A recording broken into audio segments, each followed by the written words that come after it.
আসসালামু আলাইকুম।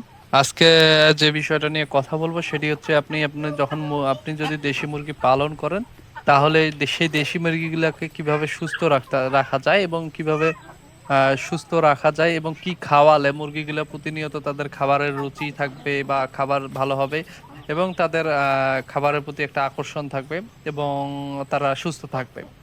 তো এইটা নিয়ে কথা বলবো। আপনি যখন আসলে মূলত মুরগিকে সুস্থ রাখতে হবে কেননা আপনি যদি সেখান থেকে ভালো আউটপুট পেতে চান তাহলে অবশ্যই মুরগিকে ভালো এবং সুস্থ রাখতে হবে। কারণ আপনি যদি সেখান থেকে লাভবান হতে চান তাহলে অবশ্যই মুরগি সুস্থ থাকতে হবে এবং আপনাকে পর্যাপ্ত পরিমাণে খাবার দিতে হবে এবং খাবারের ব্যবস্থা করতে হবে এবং সকাল সন্ধ্যায় আপনাকে অবশ্যই ফ্রেশ পানি দিতে হবে। আর হ্যাঁ, আপনি যদি খাবারের প্রতি তাদের যখন আগ্রহটা বৃদ্ধি থাকবে তখন তারা খুব বেশি খাবে। এজন্য তাহলে আপনার ওয়েট বৃদ্ধি পাবে এবং খাবার খেলে সেটা যদি ভালোভাবে হজম করতে পারে তাহলে সেটা পরিপূর্ণ কাজে দেবে। সো এই খাবারটা হজম করার জন্য অবশ্যই আপনাকে কিছু মেথড ফলো করতে হবে। আপনি যদি সেই প্রসেসগুলো করতে পারেন তাহলে অবশ্যই ফলো খাইতে পারবে। সো এই জন্য আপনাকে কি করতে হবে? আপনাকে মুরগিকে যখন আপনি পানি দিবেন সকালে অথবা সন্ধ্যায় বা বিকালে, সন্ধ্যা বলতে বিকালে, সেই পানিতে অবশ্যই আপনি লেবুর রস দিবেন। ২-৩ ফোঁটা লেবুর রস দিবেন।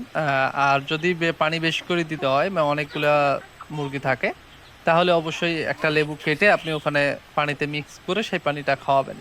আর যদি ২-৪ টা মুরগি হয় তাহলে সেখানে ২-৪ ফোঁটা দিলেই হবে, অল্প একটু পানি।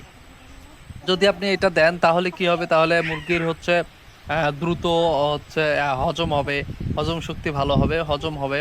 তাহলে মুরগি দ্রুত সুস্থ হবে।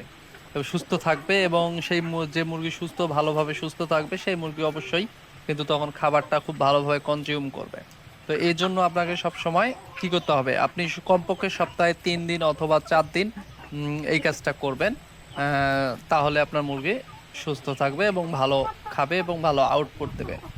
So thank you so much. আ আপনাদের আর আপনারা যারা এইখানে ভিডিও দেখেন আমাদের পেজে অবশ্যই লাইক এবং কমেন্ট করবেন এবং আ পেজটাকে ফলো দিয়ে পাশে থাকবেন এবং নিত্য নতুন টিপসগুলা পেতে এবং আপনাদের উপকারী ফর্মুলাগুলা বা টিপস অ্যান্ড ট্রিক্স পেতে অবশ্যই পেজে ফলো দিয়ে রাখবেন, কমেন্ট করবেন আপনাদের সমস্যাগুলা। তাহলে আমরা সেই সমস্যাগুলো দিয়ে সমাধান করার চেষ্টা করবো ইনশাআল্লাহ। তো আজকের মতো এখানেই শেষ করছি। আল্লাহ হাফেজ।